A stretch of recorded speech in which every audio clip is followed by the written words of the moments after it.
Улуттук коопсуздук комитетинин чек ара кызматы Баткен облусунда аткезчилик фактыларын аныктаганын билдирди.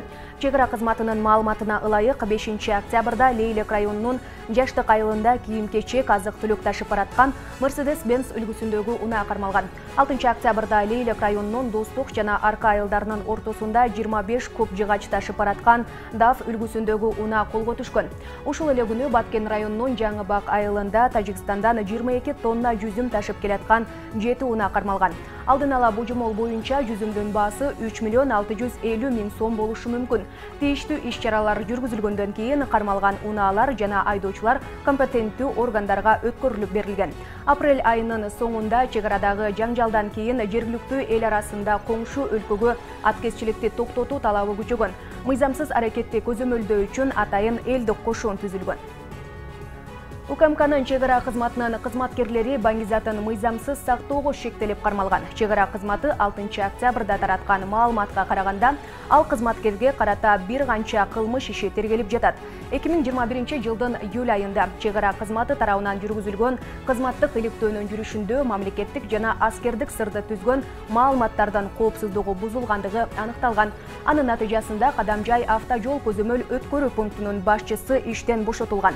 Учурда бул аскер кызматкерине карата бир нече кылмыш иштери боюнча сотко чейинки өндүрүш жүрүп жатат. Мындан тышкары 2021-жылдын сентябрында Ысык көл райондук сотунун чечими менен РД аттуу майор кылмыш жана жаза кодексинин 268-беренеси боюнча шектелип 2 айга камакка алынган. Судьяларды тандоо боюнча кеңеш тарабынан президент Садыр Жапаровдун дарегине Чүй, Ош, Жалал Абад облустарынын жана Бишкек шаарынын айрым жергиликтүү сотторунун бош судьялык кызмат орундарына дайындоо үчүн 9 талапкер боюнча сунуш түшкөн. Тийиштүү мамлекеттик органдар тарабынан талапкерлерге карата берилген кошумча материалдарды эске алуу менен президент судьялык кызматка дайындоо үчүн бардык талапкерлерди дайындоого макул болду. Чүй облусу Сокулук райондук сотуна Болот Садыков, Ысык Ата райондук сотуна Болот Шабданбеков, Чүй райондук сотуна Бектур Абдрасыл уулу, Токмок шаардык сотуна Нурия Акбалаева, Ош облусу, Кара Суу райондук сотуна Мерим Мамасалиева, Ош шаардык сотуна Султан Максатбеков, Абдисалам Мойдунов, Жалал Абад облусу Жалал Абад шаардык сотуна Кеңешбек Бекчалов, Бишкек шаары Октябрь райондук сотуна Тимурлан Карабеков. Министрлер кабинетинин ишмердүүлүгү боюнча мыйзам долбоору жайында биринчи окууда каралып, коомчулук тарабынан сындарга, нааразычылыктарга жем таштаган. Бүгүн ошол эле мыйзам долбоорунун айрым беренелери өзгөртүлүп, депутаттардын алдына коюлду. Кандай өзгөрүүлөр орун алды? Бул жөнүндө кабарчыбыз токтолсун. Аткаруу бийлигинин ишмердүүлүгү боюнча мыйзам долбоорунун айрым жерлери өзгөртүлүп жатат. Тагыраагы коомчулуктун сынына кабылган нормалар оңдолгон. Мисалга, министрлерди кылмыш жоопкерчилигине тартуу үчүн президенттен деле уруксат алышпайт экен. Анын ордуна башкы прокурордон уруксат керектеле турган болуптур. Маселе мына биринчи окууда каралып атканда дагы абдан катуу талкуу болгон болчу коомчулукта. Бул мына министрлерге кылмыш иши, жазык иши козголо турган болсо, ага президенттин макулдугу керек деген да норма бар болчу да. Ошондой эле мамлекеттик сыйлыгы бар министрлер кабинетинин мүчөсү ал арест боло албайт, камакка алына албайт деген да нормалар кирилген болчу. Биз азыр мына депутаттар биз сунуш кылдык, муну жокко чыгаралык деп. Бирок жаңы бир формулировка норманы кирип жатабыз. Эгерде министрлер кабинетинде кылмыш иши козголо турган болсо, ал башкы прокурордун гана чечими менен козголот деп.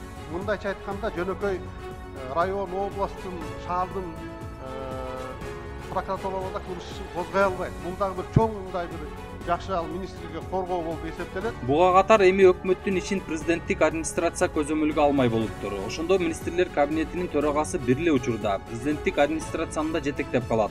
Алган эмес, министрлердин орун басарларынын жоопкерчилигин да күчөтүшкөн. Өкмөт мурункудай иш алып барган үчүн эмес, республикалык бюджетти аткарган үчүн жогорку кеңештин алдында отчет берет деп жазылган. Кабинет министрдин төрагасы ошол эле убакта администрация президенттин жетекчиси болуп эсептелеби? Ооба. Конституцияны осуда деп турат ал жердечи. ооба. Туурабы? Ал мыйзам жокко чыккан эмес.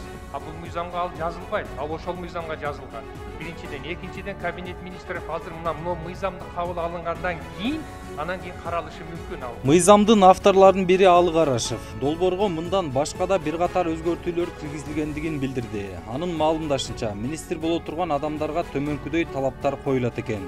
Мамлекеттик жана муниципалдык кызматтарда 10 жылдык тажрыйбасы, анын ичинде 5 жылдык жетекчи кызматтарда иштеген болушу керек. Дайындоого чейин мүлкү тууралуу декларацияны министрлер кабинетинин төрагасына берүүгө тийиш.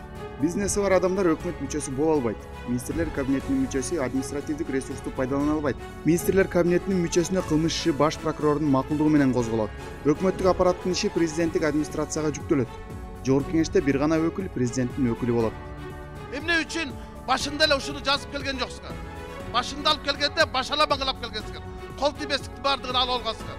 Кызыл китепке кире турганда болуп. Бүгүн алып келип келдиңер, буnuңар деле жазып келсиңер. Высший орган исполнительной власти. Бул өкмөттүн айтып атпайсыз, өкмөттүн аткаруу бийлиги. Буну кыле мыйзамды жазып келипсиңер.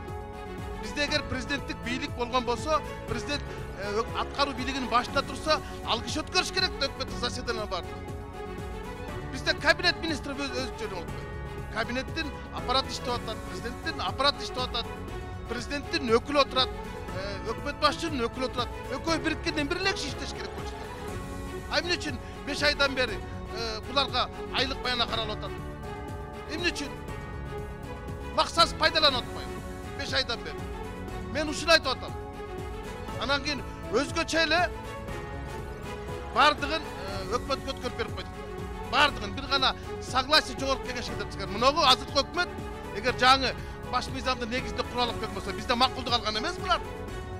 Кимиси келди эле? Бардыгы шайланган эмес, булар байланган. Шайланган адам менен байланган адамдын айырмасы бар да. Шайланган адам көз каранды элге. Эл өкүлдөрүнө көз каранды. Байланган адам бирлигишке дайындалган адам. Ошондой эле Алы Карашев мыйзам боюнча аткаруу бийлигинин башында президент турарын баса белгилеп кетти.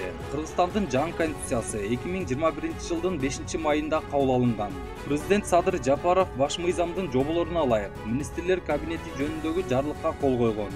Министрлер кабинетинин төрагасы болуп ага чейинки премьер-министр Улукбек Марипов дайындалган.